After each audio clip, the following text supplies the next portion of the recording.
Welcome to Outtake. This is the show where we give our outlandish takes on the film and TV world, whilst also championing independent film and TV that you might have otherwise missed out on. Yeah. I'm Maz, And I'm Junior. and yeah, we'd just like to welcome Julian Gander. Did I pronounce that correctly? Julian Glander, happy to be here. I love outlandish takes. I'm excited for this. Let's say something crazy on this interview. Let's say something that's gonna make people mad. Great. No, this is exactly what we needed. Just going to give a quick introduction to who you are. You are Julian Glander. You are a digital illustrator, animator, director, designer, and you've worked for like huge powerhouses, such as Adult Swim, which we're really big fans of, Yes. Nickelodeon, Cartoon Network. Gosh, I'm thinking at the top of the dome here. The New York Times as well, and that's just to name just a few of your works. But today we are going to be talking about your feature film debut for Boys Go to Jupiter that will be screening at the Glasgow Film Festival on the 4th of March on Tuesday. Yes.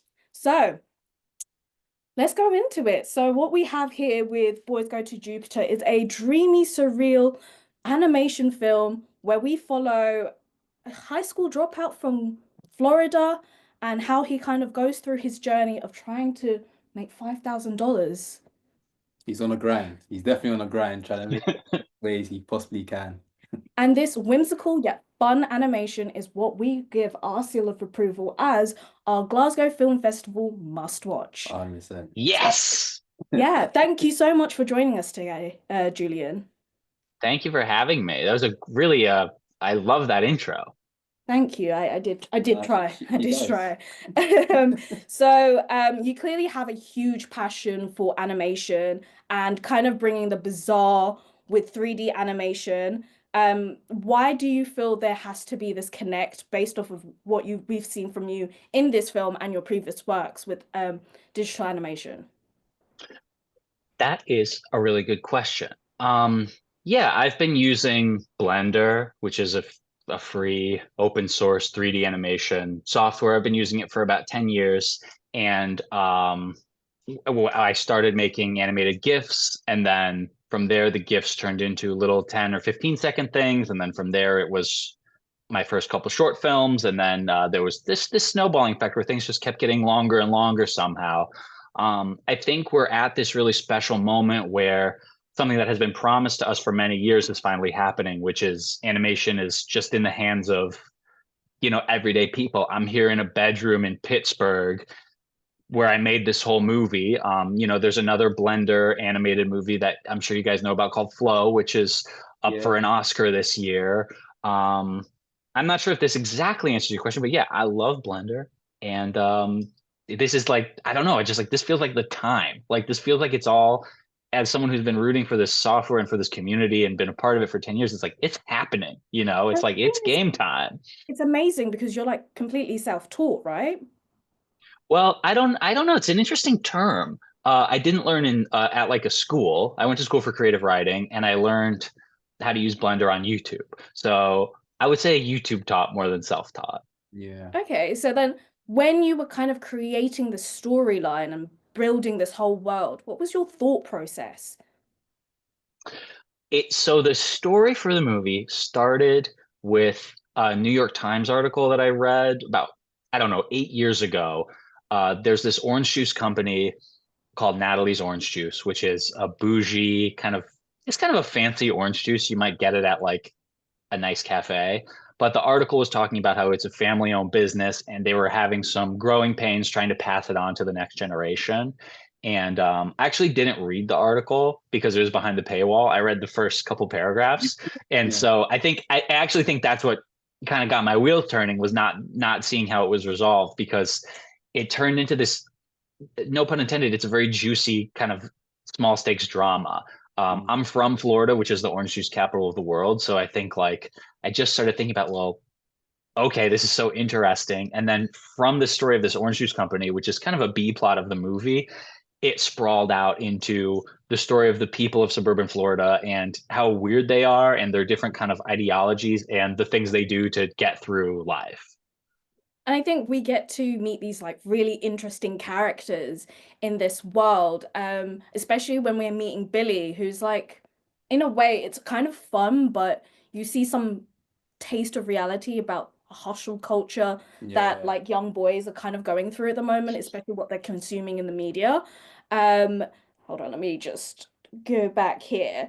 And when it came to creating Billy and casting those characters, what was the process like? Because I can't imagine anyone else having those voices. Well, that's exactly what it is. I mean, for all the characters, they were kind of purpose made for the cast. I really wanted to work with Joe Pera, and we had been friends on Twitter for a while, so I wrote something that was really just for him. Billy, the main character, is like the perfect example of that. You guys seem pretty online, so you probably know Jack from TikTok. His Planet Money TikToks are like incredible. I've loved them for years. And he just has this really interesting view of the economy that I think comes through in the movie. Um, but yeah, I messaged him on Instagram in like 2021, and I said, "Hey, I'm writing something. Do you want to do a voice for a cartoon?" And he just wrote back really quickly, like, "Yeah, sure." And from there, I kind of went and ran with it and wrote a whole movie around him. And I mean, if he had not been game, or if he had not shown up and done such a good job, I think the whole thing would have fallen apart. And that's kind of true for the whole cast. Yeah. Yeah, and then I think like what really transcends to us was the amazing depth that we had with the characters. I personally loved Peanut and Donut. Yeah. Even though they had like small speaking parts. Yeah, I was quite blown away by the music. I wasn't surprising. I was surprised by how much like music notes or music sequences there was in it as well.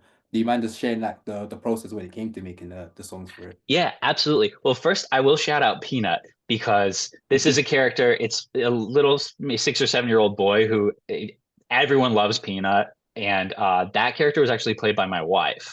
She was like the last, not a professional voice actor, but I had her come in and like record it as scratch audio in like an afternoon. And it actually is like with all these pro performers in the movie, it is the best performance because she's very natural.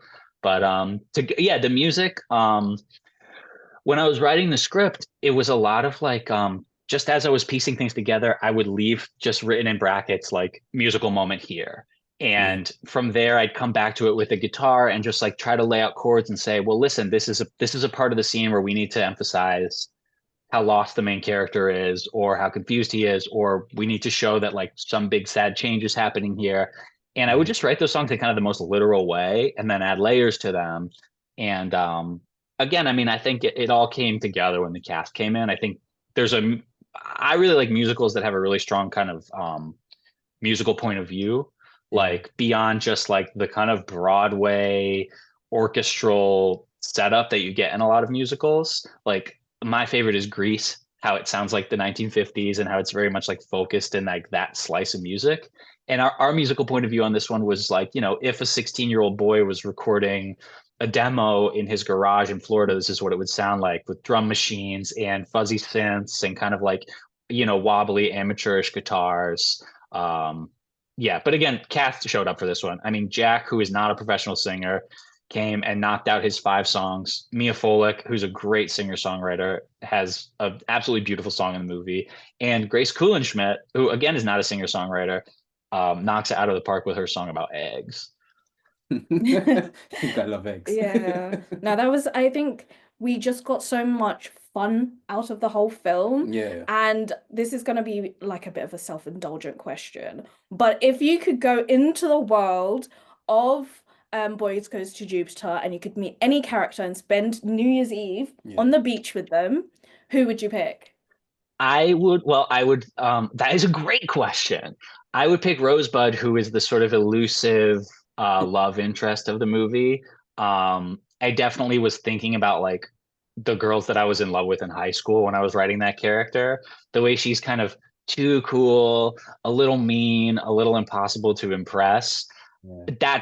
That's what I went for. So yeah, I would shoot my shot with Rosebud. Rosebud with a Z.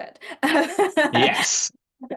But like I feel like she while there's like different generations and you could have Rosebud being very Tumblr, there's a chance that she could also be very TikTok. And I think that's the amazing thing about the characters. Like, regardless of what generation you're in, you can actually connect with them. Yeah.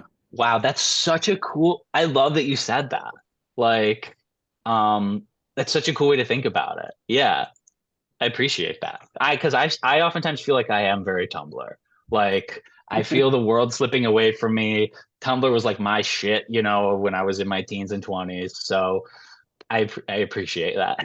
I completely indulged in Tumblr, even Yeah. though I was too young to be on the site. Um, If there was anything you could take from this and give any advice to any amateur illustrators, what would you give them?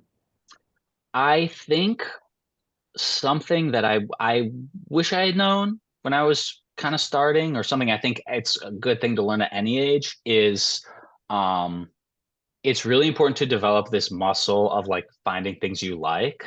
And I think like in our current movie watching culture, it's very low investment. It's very easy to like put something on Tubi and watch it for a half hour and turn it off or flip through things. It's also very easy to pick at things, especially like, you know, one of my favorite things to do is go to the movies with my friends and then stand outside the movie theater and kind of rag on the movie when it's over. But I think like developing like a sense of like being able to find things you like in any piece of media, whether it's like a really bad action movie or an advertisement or something. I think like one thing I did while I was writing this is I watched a movie every day and then I very intentionally picked one thing from that movie that I wanted to use in my movie. So I'm trying to think of like a great example, but like you know, it was like a shot from um Jack Reacher with Tom Cruise that like I was watching it and I was like, I really like this like camera move they're doing in this one scene, even though it's a terrible movie. And I put it in my movie. Or like just like yeah, I think like practice liking things. It's easy to not like things. It doesn't get you anywhere. You know, having a list of things that you don't want to do or you don't want to put in your art is useless. So just try to look on the other side of it. Yeah. I'm gonna jump on the other side of that topic from saying things you like to something about an outtake. What would be your outtake of the film without spoiling it? Outtake, what do you mean? So an outlandish take on the film without spoiling it. On my own film, Yeah. my outlandish take. Because there's so much random things that we Yeah, get in you this made. world. Well, I heard Florida is a pretty crazy place, so you definitely depicted the Well, bad. I think this is here's my take. This is an extremely tame version of Florida.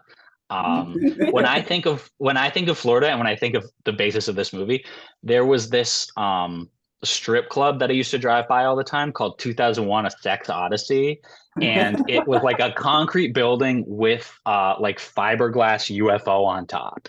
And the rumor, a lot of people went there when they turned 18 at my high school. The rumor was if you paid enough money, they would take you up in the spaceship and you could like get a lap dance in the spaceship. But I thought that UFO was like the most beautiful. It was probably the most beautiful thing in Tampa, but I thought it was like the most beautiful thing. It would catch the light and like burn your eyes.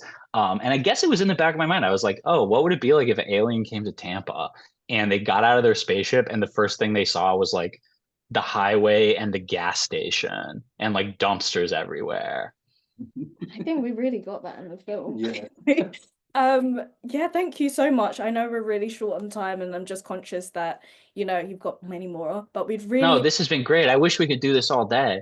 literally, yeah, no, this has been great and we really appreciate you hopping on and joining us on the call. Just a quick reminder for our viewers, Boy Goes to Jupiter is available to watch from the 4th of March during Glasgow Film Festival. Yeah. Yeah. All right. Thank you guys. This was a really treat. Thank you No, so thank much. you. Have a lovely day.